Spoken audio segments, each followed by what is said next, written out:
Oh boy, it's time for the MrBeast discourse, because I don't value my remaining brain cells enough, apparently. On January 28th, 2023, MrBeast, a YouTuber with 131 million subs, in case you don't know who he is, put out this video, 1,000 blind people see for the first time. And this video is exactly what the title describes. MrBeast found 1,000 blind people with a specific type of blindness that can be cured by extracting the clouded natural lens of the eye and replacing it with an artificial lens. The video is full of feel-good moments that you'd expect to see from this sort of thing, punctuated with that highly energetic effects and editing that Zoomer humor is known for. MrBeast often blows a ton of money on his videos, sometimes by giving away exorbitant prizes, sometimes by going on extravagant trips, sometimes just by taking a big pile of money and destroying it. But he also regularly does charity work. He's helped clean the oceans, plant trees, give away tons of food. In fact, he has a side channel, Beast Philanthropy, where all he does is show where the money's going. And with these sort of view counts, where a few million hits is considered a failure on the main channel, he's absolutely got truckloads of money coming in from AdSense. MrBeast has gone on record multiple times in tons of interviews stating that all the charity work he does is his way of giving back.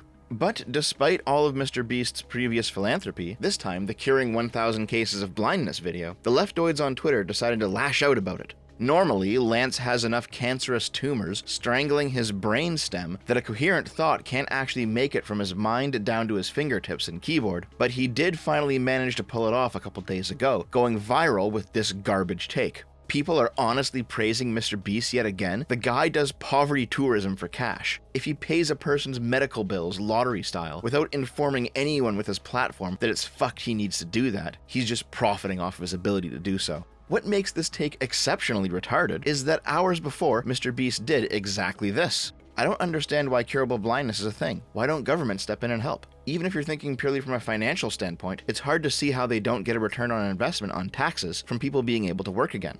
Lance got so much backlash for his stupidity that he actually caught the eye of MrBeast, who replied to him with, "It did raise awareness and get tons of people talking. Also, what profits? The average MrBeast video lost $1.5 million last year, lol." This was enough for Lance to delete the tweet out of embarrassment, but not enough to know when to quit. His video about how he's paying for medical costs should have been focused on how government should be funding healthcare. His episode on prison should have been about how solitary confinement is torture, not renting out an old one for his friends for the lulz. Wait, are you literally just mad he's not doing politics videos? Basing the episode in solitary confinement or renting out an old prison to see how long your friends can last in it is political. And of course the conversation devolves from there, with the normies saying it's just entertainment, and the progs saying everything is political. We know where this rabbit hole goes already. Lance was the one who got burned by MrBeast directly, but he's not the only breadtuber who decided that MrBeast uses his platform irresponsibly, by their standards. Put on your sped helmets, kids. You're gonna need them after I subject you to these clips.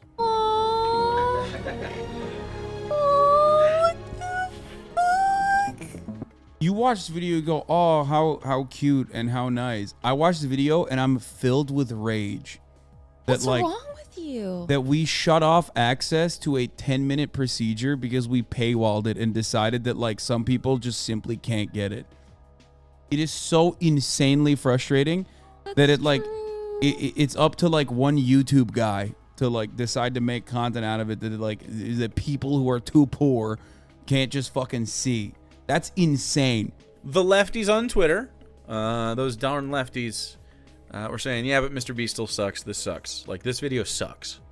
And some people are like, how can you even pretend to be a lefty when finally a rich person is living the values that you say we should have and paying for people's medical care? And, like, it's missing the point.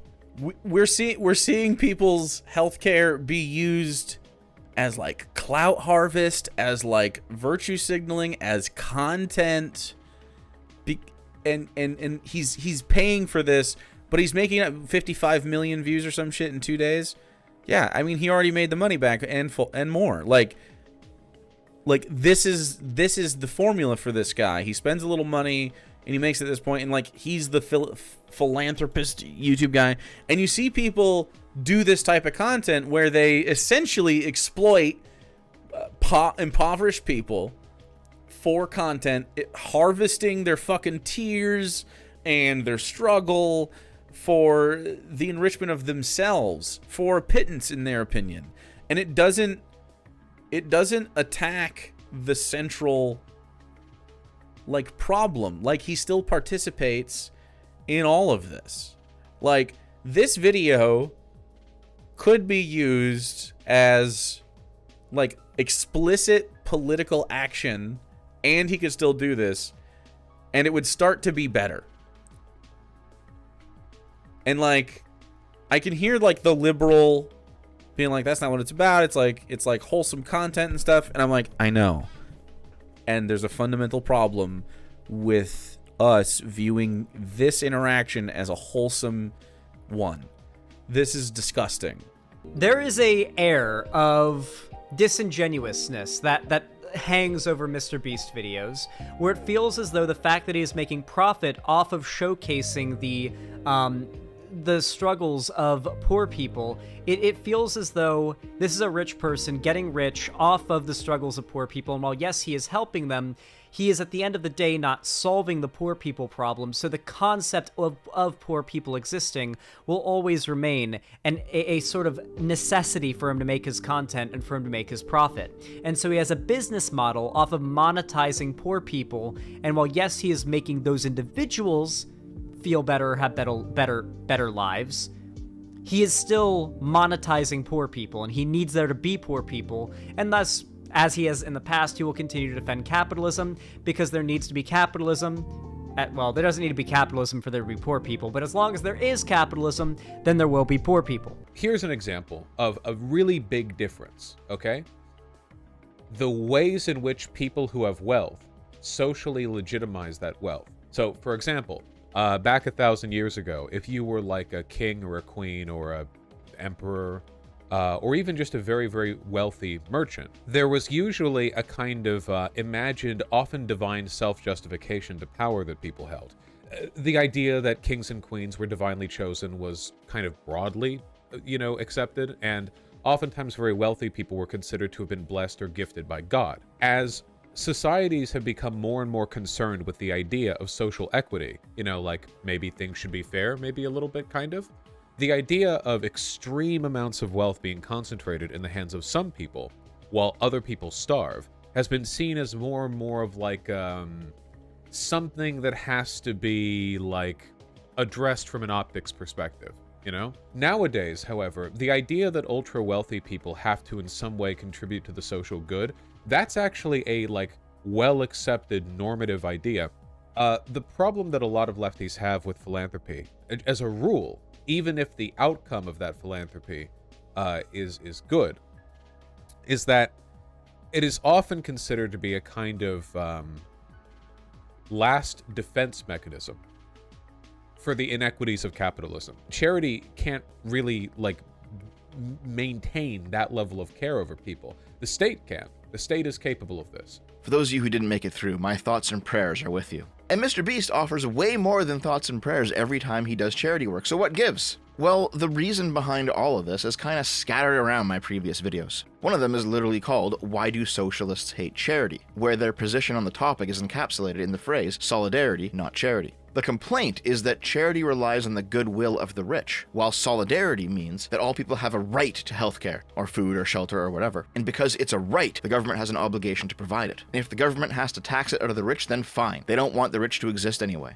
The issue ultimately is, despite the claims of the libertarian socialists to be decentralized and oppose the state, the very things they advocate for place more power into the hands of the state. You need a centralized bureaucracy to manage any sort of redistribution. This leads into a second video that I made last year, this time all about why leftists hate small business owners. This time, the idea is encapsulated in the famous Trotsky quote, "A particle of Hitler is lodged in every exasperated petty bourgeois."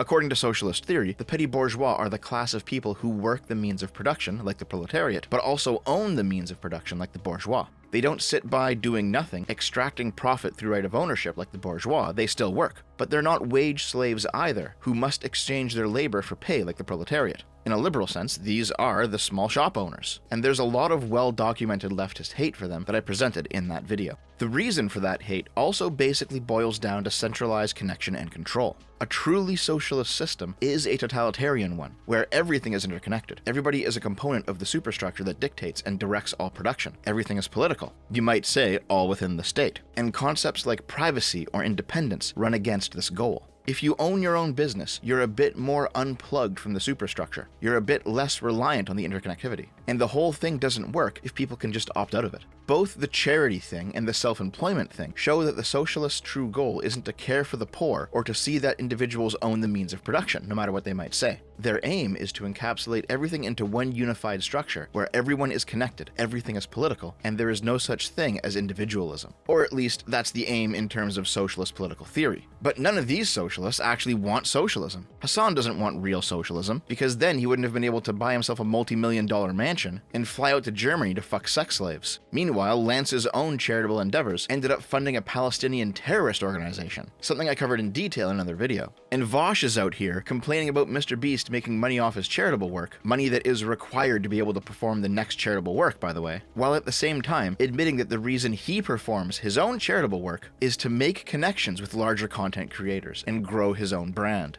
You know, I really hope that this big live stream, the charity, the positivity, all of it, I hope that it encourages some people who are on the fence about me to be more open to working with me in the future. Working with me, I mean, you know, speaking amicably. That would be nice, I think.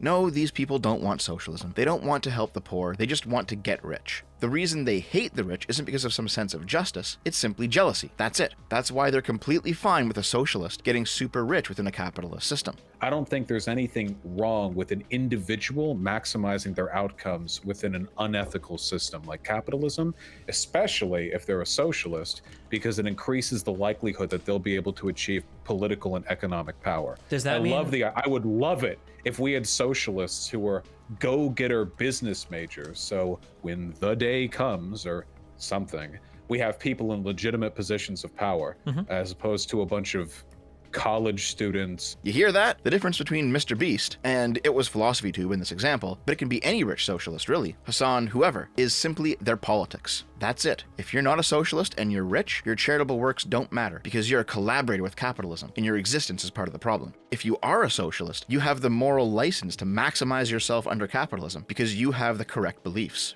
This is nothing more than a privilege for following the correct religion. Saying, OMG, it's so tragic that healthcare costs money. This is an injustice. It's all well and good, but that's the level 1 baby analysis. It doesn't matter if you have a universal healthcare service or not. Fact of the matter is, healthcare costs resources. It costs labor and materials, and those people need to be paid. You cannot simply tax the compensation from the wealthy because there's eventually a breaking point where it becomes easier to simply up and fucking leave. The progs like to point at the Nordic model and wonder why America can't do that, but newsflash, not all countries are the same. You can't behave like everyone and everything is a replaceable cog. There's huge differences between America and Norway, or Canada, or Japan, or any other place. Differences in productivity, in natural resources, in population, in political stability, and yes, in ethnicity and cohesiveness too, though that variable is way less of the equation than the dissident right likes to pretend it is. The point is, though, eat the rich doesn't work. It's never worked, and attempts to do so has always made things worse. Here, let me show you what I mean. Let's talk about a different MrBeast charity event, this one from 3 months ago. MrBeast had decided to show up at a random grocery store in Greenville, North Carolina, and pay for everybody's groceries.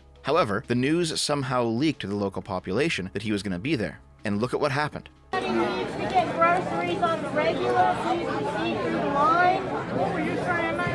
MrBeast is not coming today due to security issues. Oh, Jesus. No, bring his ass back. And I'm the one to get to tell y'all so. Oh, God, get him.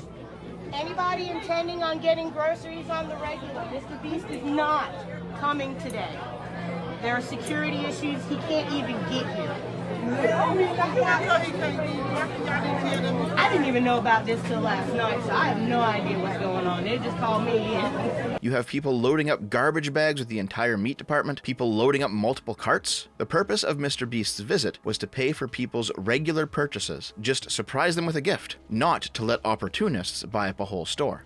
After the leak, MrBeast decided to volunteer at a local soup kitchen instead. And once the word got out that MrBeast was in fact not coming, everyone just abandoned all the stuff at the store. The store ended up having to spend a lot of labor hours putting everything back, and lost a fair bit of stock due to damaged items and fresh or frozen food warming to above the safe temperature for sale. This is what happens when things don't actually cost the end consumer anything to obtain. People stock up, they waste, they take way more than they need, because it is human nature to save extra for a rainy day. We saw this with pandemic buying as well. If the people they're buying from and the people footing the bill are strangers to the end user, they will simply take whatever they can get. Any collectivization scheme that encompasses a group of people larger than a family unit will always fall prey to the free rider problem. And the socialist only has two possible replies to humanity's natural tendency to stockpile for later and disregard the needs of outsiders.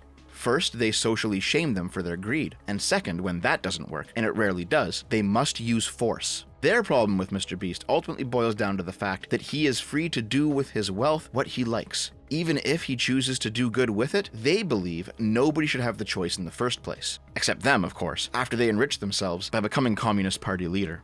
At the end of the day, regardless of who has the correct politics, regardless of what socialist theory says, regardless of all of the anger and screeching and gnashing of teeth of the Twitter nobodies, MrBeast has helped 1,000 people. And that's 1,000 people more than any leftist activist.